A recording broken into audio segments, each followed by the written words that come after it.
মোহাম্মদপুরের জেনেভা ক্যাম্পের কাবাবের কথা কে শুনে নাই। এখানের কাবাবের প্রশংসা সবাই করে। আজকে আমিও এখানে গিয়ে কাবাব খাবো অ্যান্ড এখানে রিভিউটা আসলেই দিই যে সত্যি কতটা এখানের কাবাব মজা। আজকে আমি চলে আসছি মোহাম্মদপুর জেনেভা ক্যাম্পের কাবাবের দোকানগুলোর কাছে। এখানে আসার পরে প্রথমত আমার অবস্থা অনেক বেশি খারাপ হয়ে গিয়েছিল, কারণ এখানে অনেকগুলো কাবাবের দোকান ছিল। আমি গাড়ি থেকে নামতে পারিনি, আমাকে একদম ছিনিবিনি করা শুরু করে দিয়েছে, বলতেছে আমাদের দোকানে আসেন, এই দোকান ভালো না, আমাদের দোকানে আসেন। তো আপনারা যদি যান আপনারা এরকম একটা হেরস্তর মধ্যে পড়বেন, তো আপনারা অনেক বি কেয়ারফুল থাকবেন এই জায়গায় গেলে। যাই হোক, আমি বসলাম মুসলিম কাবাবের এই দোকানটাতে। ওনারা আমাকে অনেক বেশি ইমপ্রেস করলো, অনেক অনেক কথা বললো, তাই তাদের কথা শুনে আমি ঢুকলাম। অ্যান্ড এটা অনেক পুরানো একটি দোকান। তারপরে আমি অর্ডার দিয়ে দিলাম কাবাব, মানে আমি মুরগি চিকেন চাপ দিয়েছি, বিফ চাপ দিয়েছি। দেন আমার সামনে আমি যেগুলো অর্ডার দিয়েছি সেগুলো আমাকে দেখাচ্ছে অ্যান্ড ভেজে দিচ্ছে সামনাসামনি। এখানে আরো অনেক কিছু আছে, যেমন গরুর মজক আছে, গরুর চাপ, চিকেন চাপ, অনেক অনেক কিছু আছে। ওগুলার অন্য কিছু নিইনি, এর জন্য আমি প্রথমত আগে বিফ চাপ অ্যান্ড চিকেন চাপ নিয়েছি। অ্যান্ড তারা আমাকে সামনাসামনি ভেজে দেখাচ্ছিল। ভাজার সময় বা তাদের সবকিছু দেখে মনে হচ্ছে যে মজা হবে, কিন্তু বুঝতেছি না, খাওয়ার পরেই বুঝবো। এখানে তো অনেক প্রশংসা শুনেছি।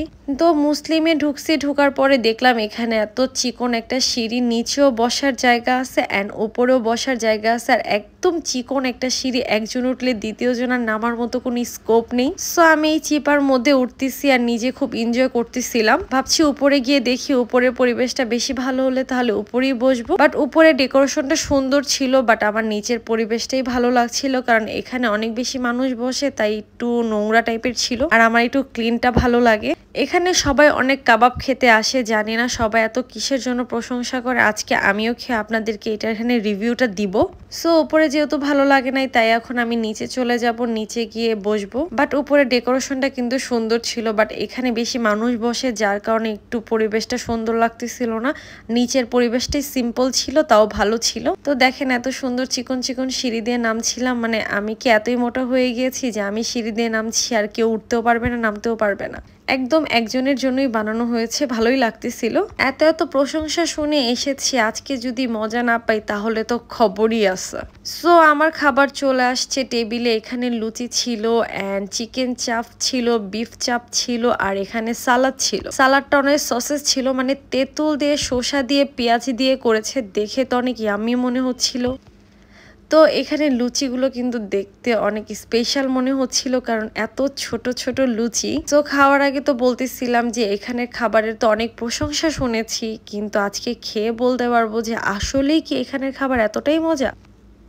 তো আমি প্রথমে লুচি দিয়ে চিকেন চাপটা খাবো, আর লুচিগুলো এত ছোট, একটা লুচি নিলেই মুখে ঢুকে যাবে, বাট আমি তাও ছোট ছোট করে কেটে কেটে নিচ্ছিলাম। এন্ড আমি প্রথমেই ছোট ছোট করে চিকেন চাপ দিয়ে লুচি খাচ্ছিলাম। লুচিটা একবার ভাজ করে নিলেই পুরোটাই মুখে দেওয়া যাবে, বিকজ এতটাই ছোট, বাট আমি তাও এটাকে হাফ করে নিয়ে দেন খাচ্ছিলাম। সো প্রথমে আমি চিকেন চাপের কথাটা বলি। চিকেন চাপটা আমি অল্প একটু খেয়েছি, আমার কাছে মোটেও ভালো লাগে নাই। মানে আমি মোটেও ভালো লাগে না এভাবে বললে আসলে হবে না, কারণ বুঝতেছিলাম না টেস্টটা আসলে কি মজা নাকি মজা না। বাট আমি পরে রিয়েলাইজ করতে পারছি খাওয়ার পরে যে না, চিকেন চাপটা মজা না। সো আপনারা যারা আসবেন এখানে মুসলিমে আসার পরে অবশ্যই চিকেন চাপ নেবেন না, কারণ একদমই অথেন্টিক না। কিন্তু সালাডটা হালকা হালকা মজা লাগছিল, তেমনটাও না যতটা ডেলিশিয়াস দেখতে মনে হচ্ছিল। কারণ সালাডটা দেখে আমি আগে সালাডটা প্রথমে চামচ দিয়ে খাচ্ছিলাম, ভাবছিলাম যে এটা চামচ দিয়ে খেয়ে শেষ করে ফেলতে পারবো, বাট মোটেও তেমন না। সালাডটাও খুব মোটামুটি ছিল, অ্যাভারেজ ছিল, মানে মজা হয়েছে এরকম কিছু আসলে আমি বলতে পারছি না এই ফুডের ব্যাপারে। এখন আমি বিফ চাপটা খাবো। বিফ চাপটা দেখে মনে হচ্ছিল একটু ইয়ামি হবে।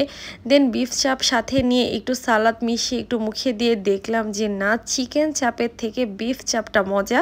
আপনারা যদি মুসলিমে বসেন তাহলে আপনারা অবশ্যই বিফ চাপটা নেবেন, বিকজ চিকেন চাপটা ভালো ছিল না মোটেও। তো জেনেভা ক্যাম্পের কাবাবের কথা তো অনেক শুনেছি, আজকে আমি এসে খেলাম, আমি তো একদমই ব্যাড একটা রিভিউ দিব, আমার কাছে একদমই ভালো লাগে নাই। সো এই পর্যন্তই।